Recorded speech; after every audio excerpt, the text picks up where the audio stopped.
Good evening, folks. If you're watching online, you're welcome, and we are happy to have you partake in our little presentation tonight. We're on night 2 of our Daniel Unlocks Revelation series. Tonight is a very interesting night. We're going to explore a dream that had potential to reach right down through time from when it was given until today and maybe even into the future. So a very interesting topic tonight, but it's a pleasure to be here with you and you to be with us, and we hope that you enjoy our presentations.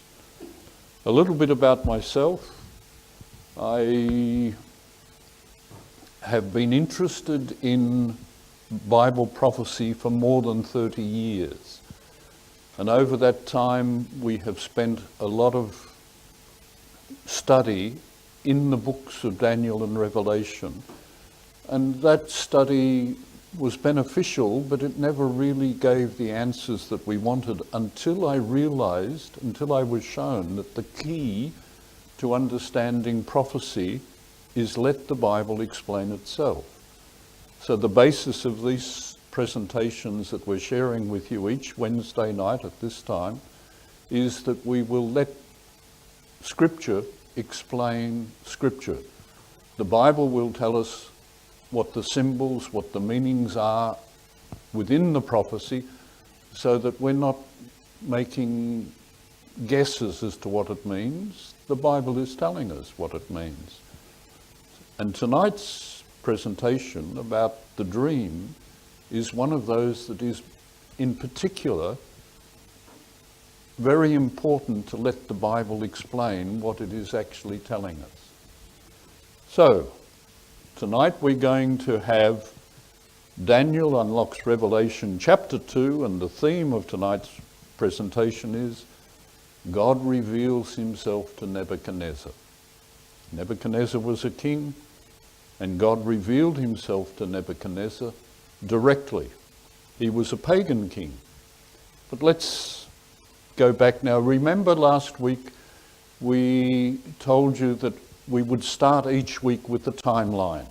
Last week we finished with this timeline that we're showing you now with Daniel chapter 1, where Daniel and his 3 friends decided that they wanted to retain the heritage of their Jewish culture. So they took a stand about the food that they ate and the drinks that they had, and that was rewarded at the end of a study time that they were given, that they came out 10 times better than anyone else. So that was last week. This week, in 602, Nebuchadnezzar had a dream.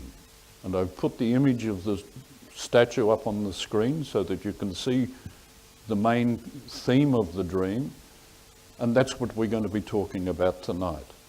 So 602, with the Babylonian kingdom and the Assyrian type kingdoms, they used a different system for counting the reign of a king that is used in the Western world. Their system was what is called an accessional year system. And the accessional year system works this way. Let me explain it to you. The king who is reigning, when he dies, they count from the time that he died until the next New Year's Day as the accessional year for the incoming king. So as you can see on the screen, Nabopolassar, Nebuchadnezzar's father, he had reigned for 21 years and 2 months. The New Year's Day festival occurred 2 months before he died. So if you counted from that 2 months after the New Year's Day until the next New Year's Day festival, 10 months, that was the accessional year for Nebuchadnezzar. He wasn't actually reigning as king. He was the king-elect, but he wasn't king until he went through the New Year's Day festival. This little process confuses people with dates. When they know that Nebuchadnezzar reigned for 43 years, they would count from the death of his father 43 years, but that wouldn't be correct, because the actual time is 44 years and a few months. So the dates within the Babylonian Empire have to be adjusted to accommodate these accessional years. And to help you understand that, let's put the kings up on the screen. Nabopolassar, Nebuchadnezzar's father, he reigned for 21 years, 2 months. His reign was from 627 BC to 605 BC. Nebuchadnezzar, his son, had to wait 10 months before he began to reign, and his reign was 43 years and 10 months. So in effect, he sat on the throne for 44 years and 10 months, but he was only credited with 43 years and 10 months of that as official reign. So he reigned from 604 to 560 BC. His son, Amel-Marduk, he had to wait 2 months, before he could go through the New Year's festival. He reigned for 1 year and 9 months, so he reigned altogether just under 2 years, and he reigned from 559 to 558 BC. Amel-Marduk was assassinated by his brother-in-law, and he had to wait 3 months before he could go through the New Year's festival. He reigned for 3 years and 1 month, and he died very young. So he reigned from 557 to 554. When he died, he put on the throne, or elected his eldest son, who was a teenager, to become king. But he never got to reign because he was removed by Nabonidus. He removed Labashi-Marduk. So he spent the last 6 months of the accessional year, and he reigned for 17 years, reigning down till 536 BC. During that 17 years, he put his son Belshazzar on the throne as a co-regent. Now in the Babylonian system, the co-regent couldn't go through the New Year's Day festival. So that meant that for the 10 years that Belshazzar reigned, there was no New Year's festival, and the people of Babylon got very unhappy with Nabonidus and his son Belshazzar for not keeping these traditional festivals where on New Year's Day the king brought prosperity and wealth to the kingdom. All right, so that's the background information. So let's now look at the chapter. Daniel chapter 2, verse 1 to 4. Now in the second year of Nebuchadnezzar's reign, Nebuchadnezzar had dreams, and his spirit was so troubled that the sleep left him. Have you ever had a dream where you were perturbed by what you saw? And the first thing you do in the morning and what you do for the rest of the day is you tell people about this dream you had, don't you? I know that's what happens in my house. My son has a dream, or my wife has a dream, they're disturbed by it, they talk about it. I don't remember dreams, so I never have that problem, but they do. And Nebuchadnezzar had something similar to that. Then the king gave the command to call the magicians, the astrologers, the sorcerers, and the Chaldeans to tell the king his dream, so that they came and stood before the king. So he's called his wise men, he's called his scientists. The sciences of Babylon were what we've listed there: magic, astrology, sorcery, palmistry. All of these were originated in Babylon. So he called his wise men, who professed to be able to tell you the future, to come and tell him the dream. And the king said to them, I've had a dream, and my spirit is anxious to know the dream. Then the Chaldeans spoke to the king in Aramaic, O king, live forever. Tell your servants the dream, and we will give you the interpretation. Was that reasonable of the king to ask them? They're astrologers, they're fortune tellers, they're magicians. They profess to know the future. So he says, all right, I want you to tell me my dream and then tell me what it means. Okay? In times past, it was believed dreams contained important messages. And it is obvious from Nebuchadnezzar's reaction that his dream disturbed him. You don't call your wise men in the middle of the night. Well, you can if you're a king, but normally you would have to wait until the daytime, wouldn't you? Well, he called his wise men in the night. And it has been suggested that he forgot the dream, because if he believed the events in the dream applied to him, and there was a conspiracy to take his kingdom, how could he entrust the interpretation if the dream was known? If he told them what the dream was and there was a conspiracy, would they tell him what the dream actually meant, or would they tell him something that was different? So he demanded of the wise men that they tell him the dream and its meaning. He said, you've got to tell me the dream. Among those wise men were the people who professed to have the ability to foresee the future. So it wasn't unreasonable of the king to ask him. After the wise men said to the king, you tell us the dream, the king answered and said to the Chaldeans, my decision is firm. If you do not make known the dream to me and its interpretation, you shall be cut in pieces, and your houses shall be made an ash heap. However, if you tell me the dream and its interpretation, you shall receive from me gifts, rewards, and great honour. Therefore, tell me the dream and its interpretation. So they've had a carrot and a stick.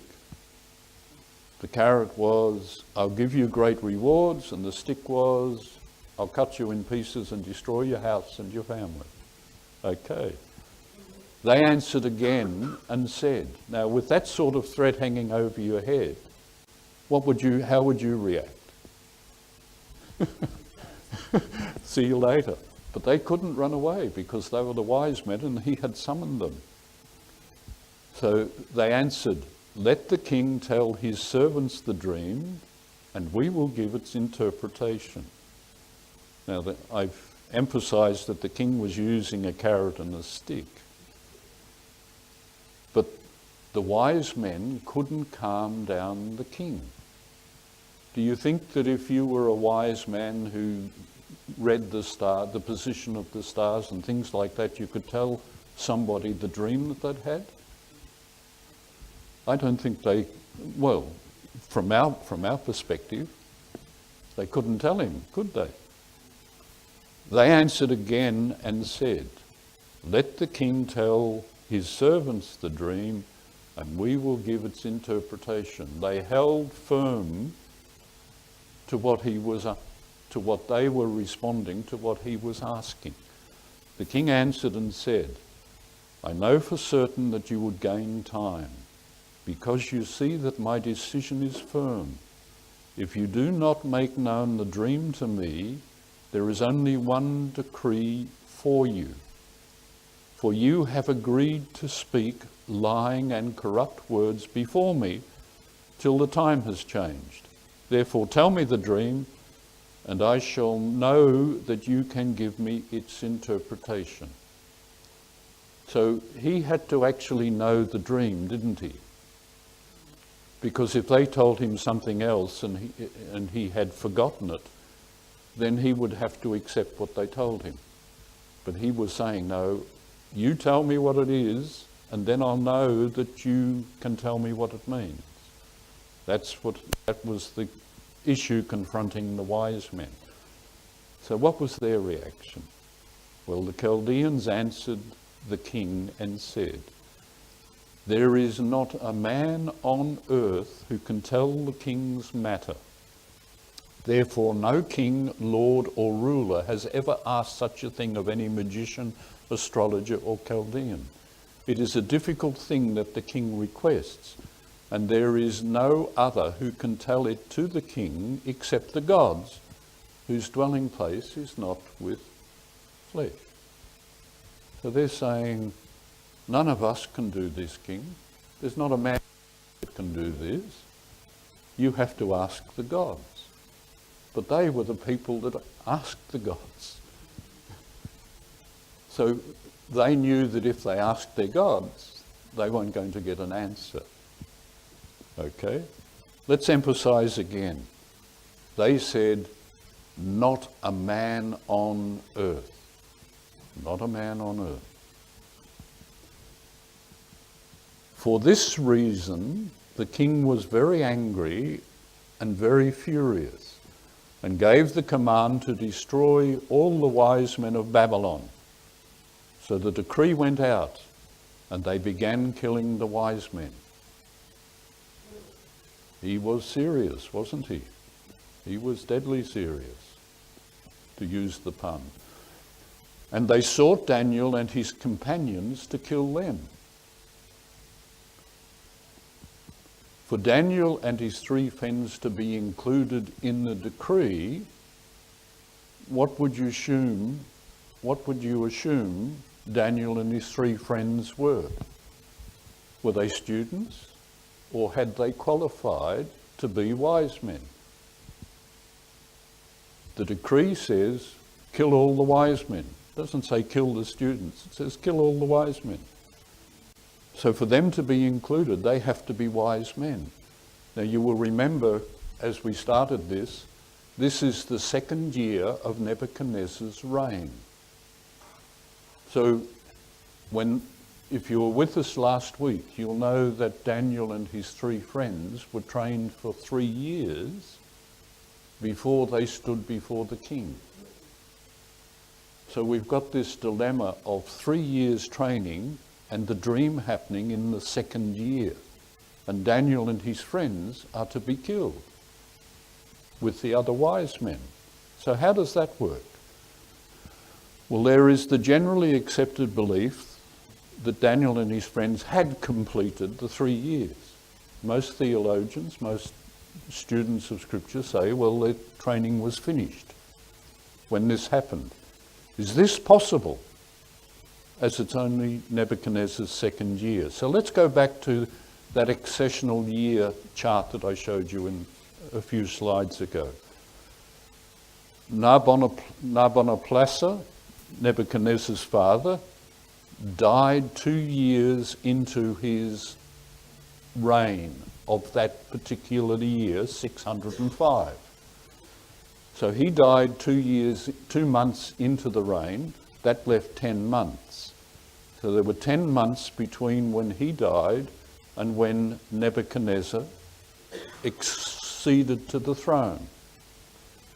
So we've got 10 months there. Then when he sat on the throne, the 2nd year would have been between 603 and 602.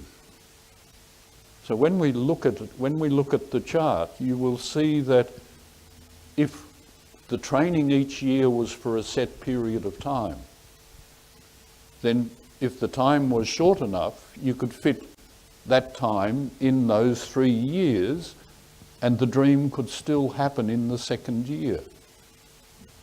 Did you know that the academic year for universities in Australia is from March to October, a total of 8 months? in October they have their exams, so it's even less than 8 months. It's just a little over 7 months. But that's an academic year, isn't it? People count it as a year, but the actual amount of study and training is less than a year. So if we apply that principle, there's the potential for the 3 years training to have finished. Or it could be that when Nebuchadnezzar took them captive, he said, all right, I want you to train these young men for the next 3 years. And in 3 years' time, I'll test them. And that would still fit within that 3-year period, wouldn't it? Because his 3rd year didn't start until the New Year's ceremony for 601. All right? So there was time. Now the decree had gone out for Nebuchadnezzar's captain of the guards to kill all the wise men. So he came to Daniel and his friends and he said, we're going to kill you. And Daniel and his friends were a little concerned. So they said carefully to the captain of the king's guard, Arioch, he said to them, why is the decree from the king so urgent? Why does the king want to do this? So Arioch made the decision of the king known to Daniel. Arioch told him. The wise men couldn't tell the king the dream. So, the next verse, Daniel went in and asked the king to give him time that he might tell the king the interpretation. On paper that looks a straightforward request, except if you went into the king unannounced, your life was in danger. You couldn't walk into the king and ask him a question. If you walked into the throne room unannounced, the guards would just drag you outside and they would kill you. And an example of that in Scripture is if you've ever read the book of Esther. Esther was the queen of Medo-Persia, and she went into the king unannounced. But the king accepted her. He extended the scepter, the rod that he carried, showing his office, and she was brought before the king. So she took a life in her hands and went in. Well, this is saying Daniel went in. And the second thing that's interesting is, if a king makes a decree in Medo-Persia and in Babylon, if that decree is made, it's binding. Okay? So, the first thing is, the king accepted Daniel, and then he granted Daniel and his friends time to interpret the dream. He's given a decree, kill all the wise men, and they've started killing. But Daniel says, will you give me time? And that time was granted. Why do you think Nebuchadnezzar granted him time? And why do you think Nebuchadnezzar accepted him when he came in to ask for this privilege? God's grace, yes, but in this case, the 3-year training for the Daniel and his friends would have been up a month or 2 or maybe 3 before the dream. The event is very close. The training would have ended very close to when the dream was. And Daniel and his friends had proven themselves to be 10 times better than all of the wise men in Babylon. So the question is, had the king been impressed by what Daniel and his friends had done to the point that he was willing to give them time? And I'd say so too, yes. Okay. Then Daniel went to his house and made the decision known to his friends, Hananiah, Mishael, and Azariah, that they might seek the mercies from God, from the God of heaven, concerning this secret. So Daniel and his companions might not perish. Can you remember that? That they might not perish with the rest of the wise men of Babylon. Then the secret was revealed to Daniel in a night vision. So Daniel blessed the God of heaven. And as you read down on the screen, you'll see Daniel gave a prayer of thanks to God for having the vision revealed to him. He was thankful that God had done it. All right? Remember that, so that Daniel and his friends might not perish with the rest of the wise men of Babylon. So they were asking for God's mercy for themselves, and if God was merciful, he would make known to them the dream so that they wouldn't have to die. That's the understanding laid out in Scripture. And he carried on his prayer of thanks in the next verse. And he said, I thank you and praise you, O God of my fathers. You have given me wisdom and might, and have made known to me what we asked of you, for you have made known to us the king's demand. Now, have you ever asked something of God when you're in a difficult situation, when you're challenged? I was reading a few years ago a book on the First World War, and it was saying that there were no atheists, there were no unbelievers amongst the soldiers when they're on the front line. When those shells were falling around them and all of the people were in fear of their life, they were praying as hard as they could for the ability to come through that problem that they were in. You may have had a circumstance. Well, if you have, did you recognise that it might have been from God? If you'd asked for safety on that? Well, Daniel did. Daniel knew on that. He reveals the deep and secret things. He knows what's in the darkness, and light dwells with him. That was the prayer. All right? Therefore Daniel went to Arioch, whom the king had appointed to destroy the wise men of Babylon. Arioch had come and was going to kill them. Then they got this stay. So Daniel goes back to Arioch and says to Arioch, do not destroy the wise men of Babylon. Take me before the king, and I will tell the king the interpretation.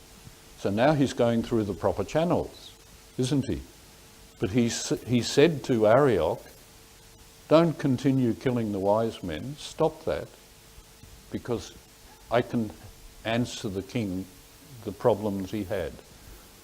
The message of chapter 1 was written in Hebrew. It was for the captives of Israel to know what Daniel and his friends had done. It wasn't published widely in Babylon, what Daniel and his friends had done in chapter 1. Chapter 2 that we're reading now is in Aramaic. And the reason that it's in Aramaic is so that all of the people in Babylon could understand what unfolded, and they would know the problems that the king had had, how Daniel and his friends had solved it, and what the meaning of the dream was. It was being given in a language that the people could understand and know. And it is also important that Arioch stressed that Daniel was a captive from Judah. Why? Why was it important that Arioch said, here's one of the captives from Judah. He'll tell the king. The wise men of Babylon couldn't tell the king, but a captive from Judah, he could tell the king what the dream was.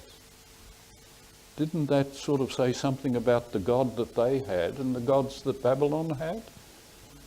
Because Arioch presented the God of the captives as the God with power, the God who could do what the gods of Babylon could never do. Their God was greater than the Babylonian gods. On the night when Nebuchadnezzar was pondering what would be for his kingdom, the God of Israel gave him a dream. Think about that for a moment, if you would, friends.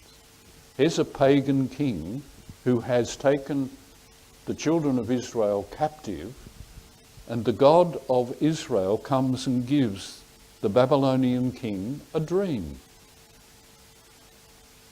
That sounds very much like the God of Israel wanted to communicate with Nebuchadnezzar. He's reaching out for a pagan king. He wants him to know who he is and what he can do.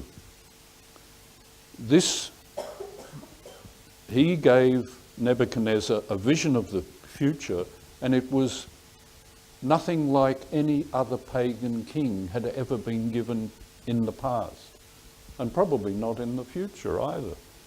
However, for Nebuchadnezzar, it was an introduction to the God of Israel. I think the God of Israel wanted Nebuchadnezzar to understand who he was and what he could do, and the power of the people that he had there. Then Arioch quickly brought Daniel before the king and said thus to him, I found a man of the captives of Judah who will make known to the king the interpretation. Daniel had gone into the king the day before, but Arioch is making out, well, I found this man, king. I've done this great thing for you. He's trying to take the credit for it, isn't he? Any rate, the king answered and said to Daniel, whose name was Belteshazzar, are you able to make known to me the dream which I have seen and its interpretation? Daniel answered in the presence of the king and said, the secret which the king has demanded, the wise men, the astrologers, the magicians, and the soothsayers cannot declare to the king. That's what he said. But there is a God in heaven who reveals secrets, and he has made known to King Nebuchadnezzar what will be in the latter days. What will happen in the time after your kingdom. So he's giving him a vision of the future.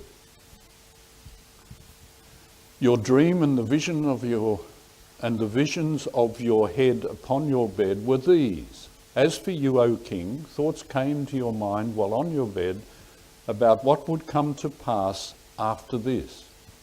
And he who reveals secrets has made known to you what will be. Daniel tells Nebuchadnezzar the dream from God was a view of the kingdoms who, like his, would control God's people. He was the first. The fourth kingdom would be the last. God is telling Nebuchadnezzar there's going to be 4 kingdoms. You're the first. The fourth one is the last. And at the end of that will be the end of the history of this world. There will be a world to come after that. But as for me, the secret has not been revealed to me because I have more wisdom than anyone living, but for our sake. Remember, he'd asked that God might make known to him the dream because they were going to be killed. So he acknowledges to the king that God has done it for our sakes. He's a God of mercy. He protects his people. His people had asked, Daniel and his friends had asked, and God answered. And that you may know the thoughts of your heart. So he's given this vision to us so that we can tell you what the future's going to be. That's what you wanted to know. Daniel tells Nebuchadnezzar that the God of Judah cares for his people, and he has made known to them what the king asked. Daniel continued, Nebuchadnezzar's desire to know the future of his kingdom had allowed the God of the captives to reveal what the pagan gods of Babylon couldn't do. It was he who knew the future and the kingdoms that would follow. It was he who knew the thoughts of men, even Nebuchadnezzar's. And it was he who was in control of what would happen. You, O king, were watching, and behold, a great image. This great image, whose splendour was excellent, stood before you, and its form was awesome. This image's head was of gold, its chest and arms of silver, its belly and thighs of bronze, its legs of iron, its feet partly of iron and partly of clay. A great statue, and you can see the image on the screen. Golden head, silver chest and arms, bronze thighs, iron legs, and iron and clay mixed as feet. That was the image that he saw. Do you think that the wise men could have come up with an image like that to try and guess what the dream had been?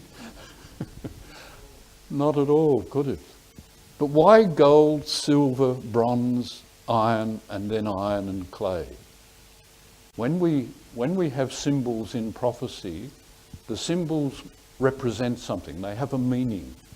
And in this case, when you look at that list of metals, what strikes you? It goes from the most precious to the least precious, doesn't it? And Babylon was the most precious. The last kingdom was going to be the least precious. Look at it again.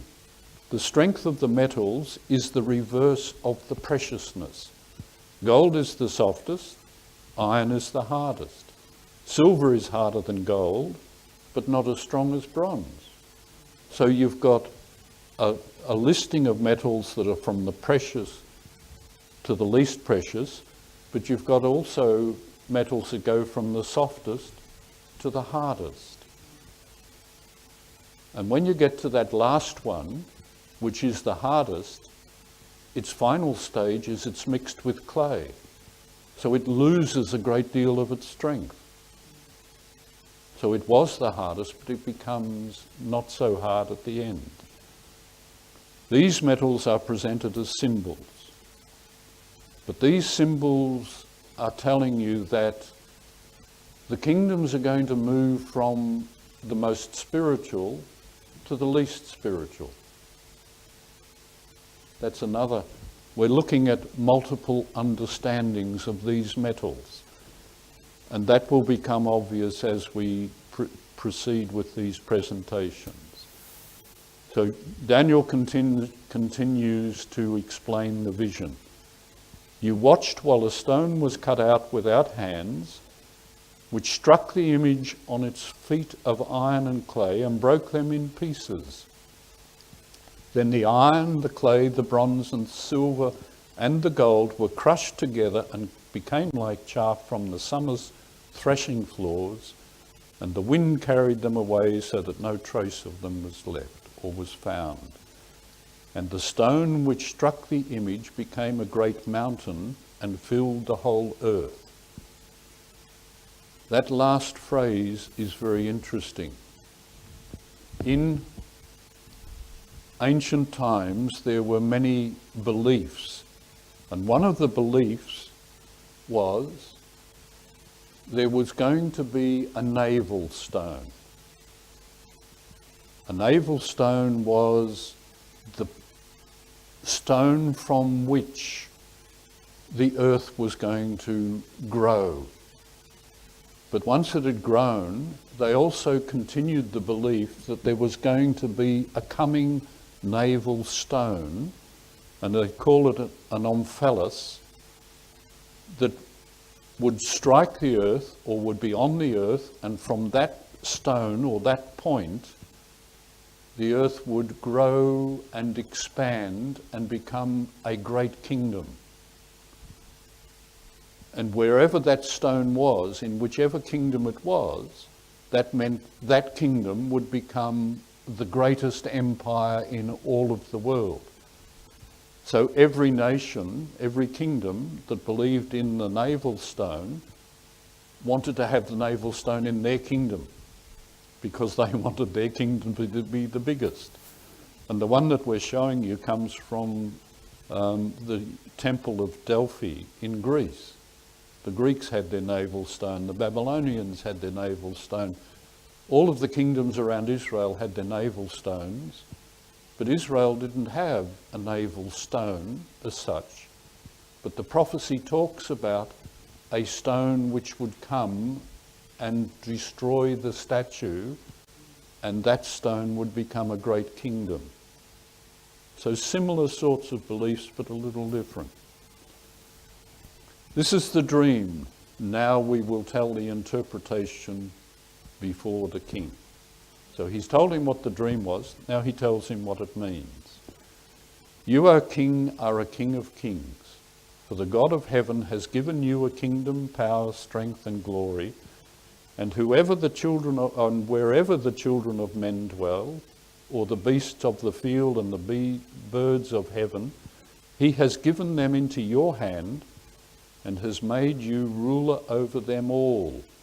You are the head of gold. Nebuchadnezzar, the king of Babylon, you're the head of gold. The head represents your kingdom, the most precious of them.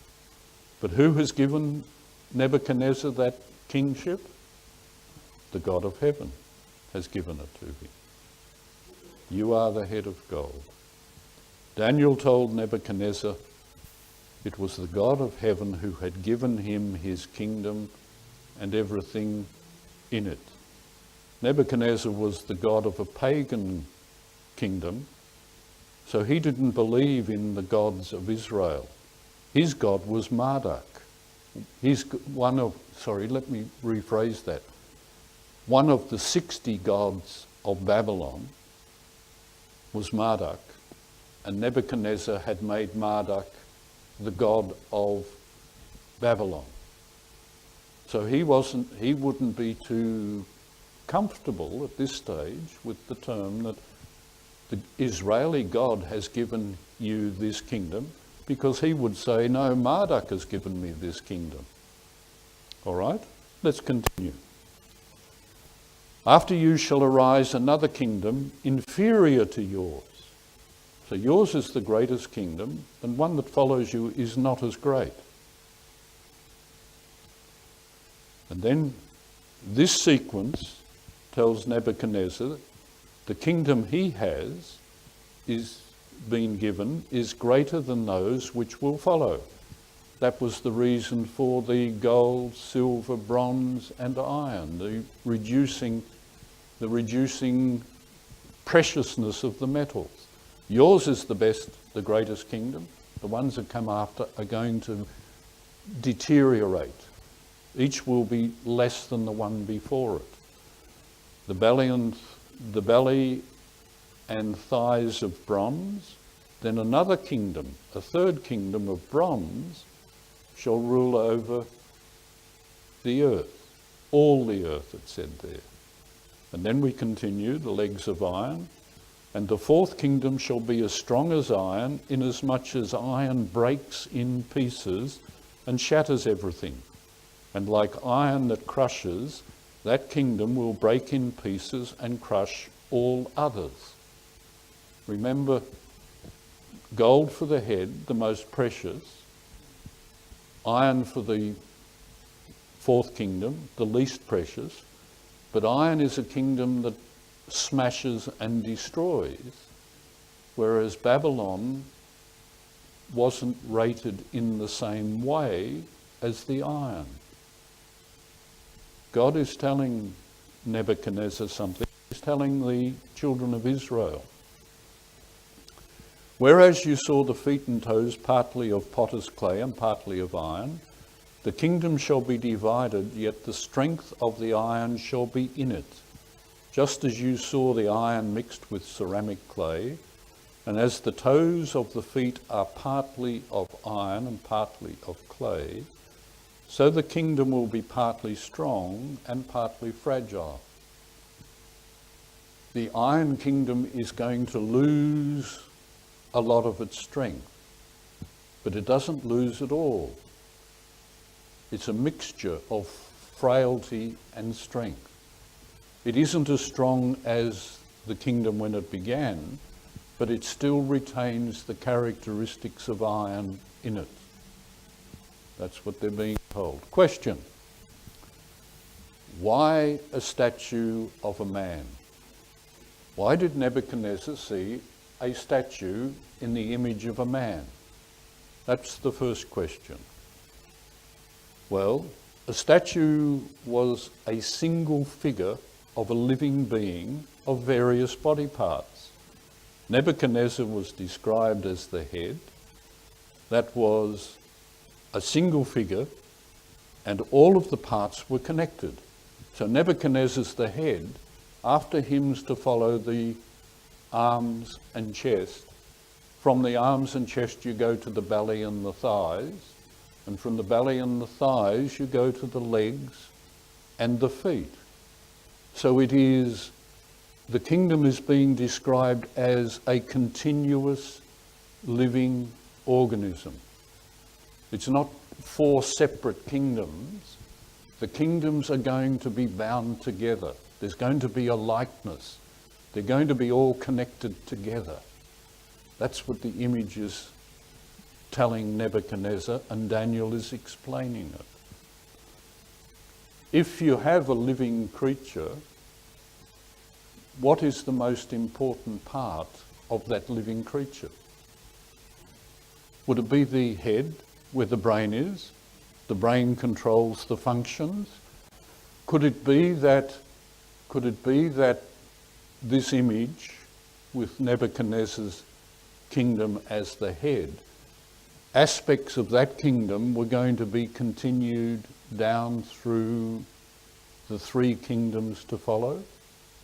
Would the influence of Babylon continue through all of the kingdoms to unite them together as a living identity? They all had a common purpose, a common thread that came from Babylon.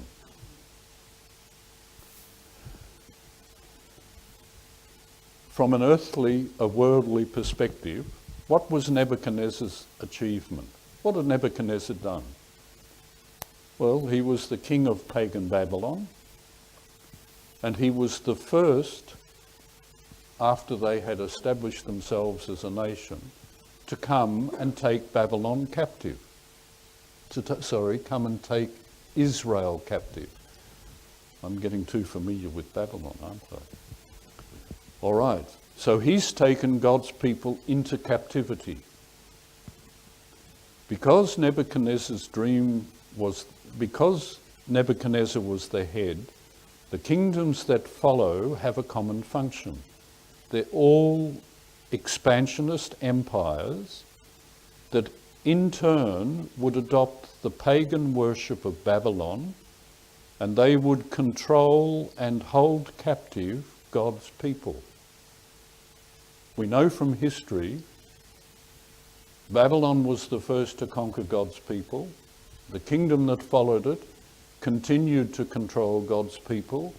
So did the third kingdom continue to control God's people, and also the fourth kingdom. They all continued to control God's people. Would that be why you've got a figure of a man and Babylon was the head? I believe it is. Question: why four metals? Why gold, silver, bronze, and iron? We've answered this previously, haven't we? So let's see what the answer is that I've got here.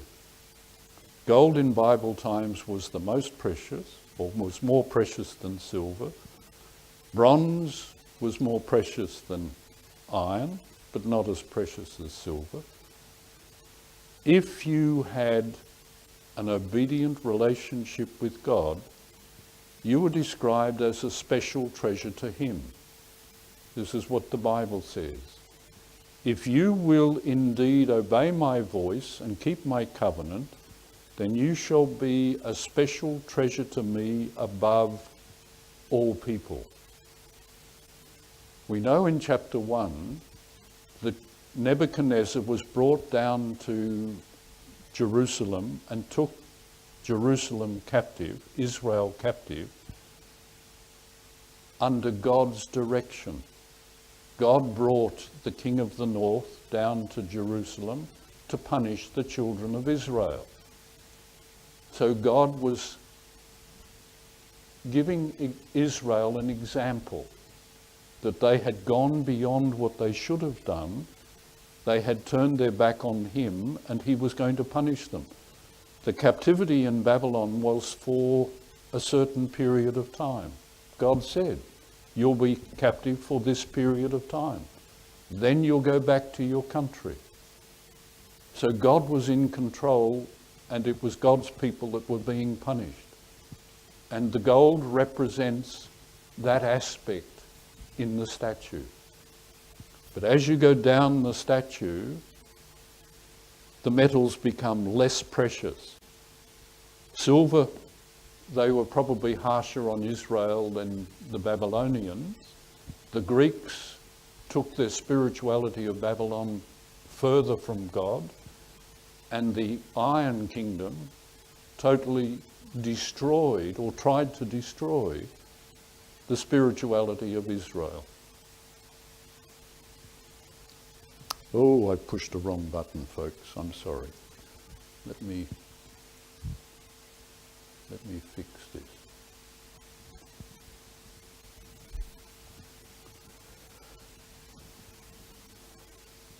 That the metals in the statue move from the most precious to the least precious tells us that each succeeding empire will be less likely to be obedient to God and much harder on God's people. The fourth metal, iron, in Daniel chapter 7, is described as, behold, a fourth beast, dreadful and terrible, exceedingly strong. It had huge iron teeth. It was devouring, breaking in pieces, and trampling the residue with its feet. The iron represents the quality in the metal that breaks and destroys. Gold is precious, iron is the destructive metal. And that is the sequence that is contained, I believe, within this statue. As you saw iron mixed with ceramic clay, they will mingle with the seed of men, but they will not adhere to one another, just as iron does not mix with clay. We'll pick up this point in future programs, friends. And in the days of these kings, the God of heaven will set up a kingdom which shall never be destroyed, and the kingdom shall not be left to another people. It shall break in pieces and consume all these kingdoms, and it shall stand forever.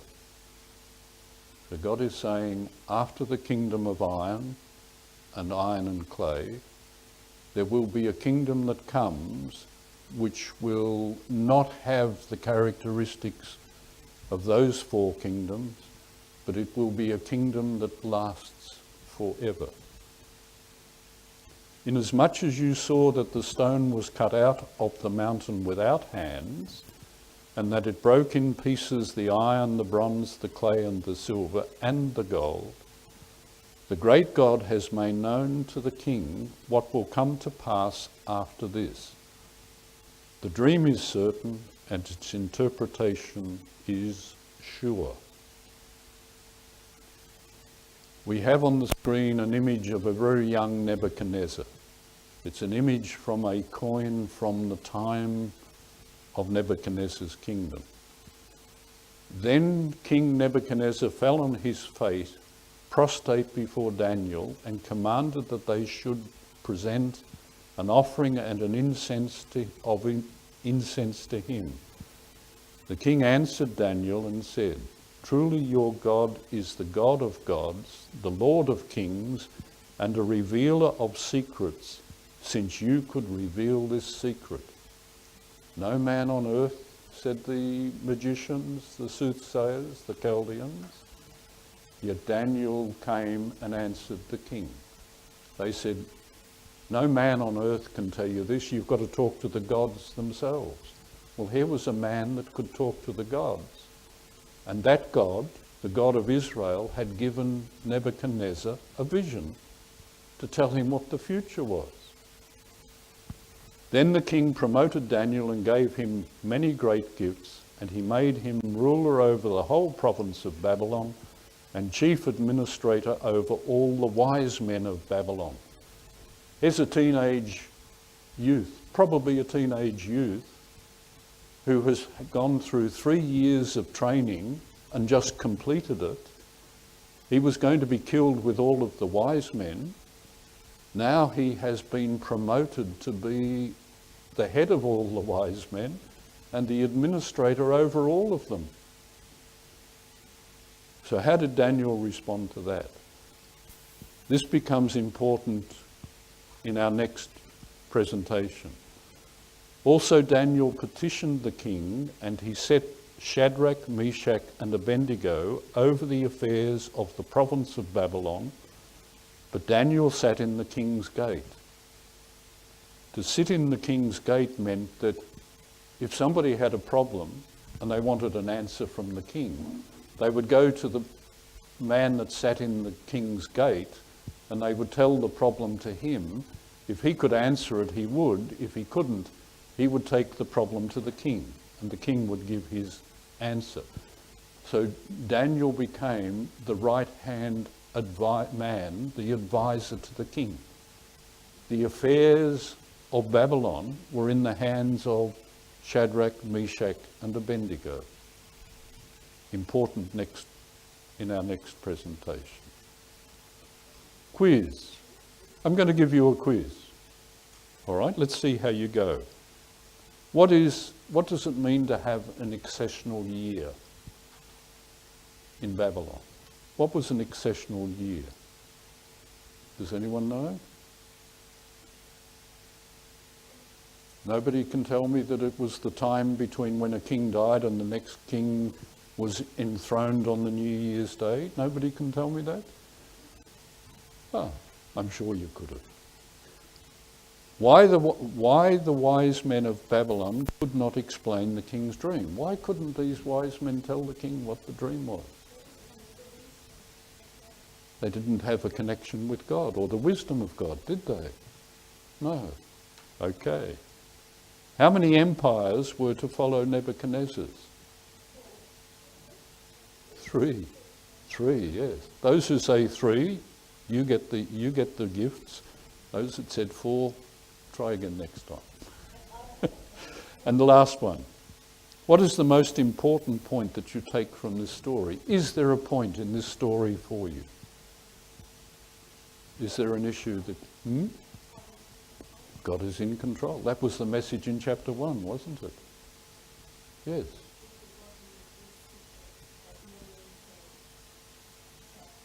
That's right. He can do what no man can do. He knows what no man knows. But he can communicate with men if the men or the person that is communicating with him is willing to accept him and believe in him and have a relationship with him.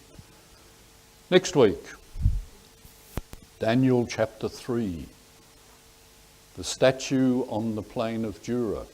This presentation was a statue that Nebuchadnezzar saw in a dream. Next week we're going to look at the statue that Nebuchadnezzar built. And we're going to tell you where the plain of Dura is. Most people don't know, but we'll tell you. I hope, friends, if you're watching online, that you have found what we've said today of interest. I hope you here sharing this presentation with us in person have also found it of interest. Just before we close, friends, is there any questions that anyone has? Is there something that you would like or might trouble you from what we've said?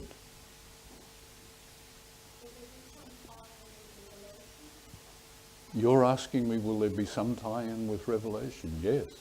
If you follow through in this series of lectures, you're going to see how Daniel actually unlocks much of the symbolism in Revelation. That's a promise that comes through from this presentation. Thank you very much, friends, online and here in person.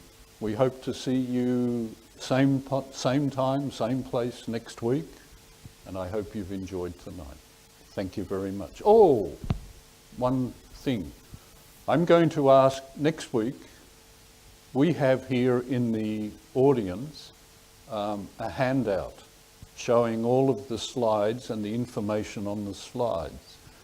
Next week we will publish an address where if you like to get in touch with that address, we will send you a copy of the handout. That's a promise for next week. We'll have our technological man put together the website and the information so that you can email to that address, and we will send out to you personally a handout of that week's presentation. And we will give you a handout for each presentation if that's what you ask. All right? That's a gift for next week. Thank you, friends, and good night.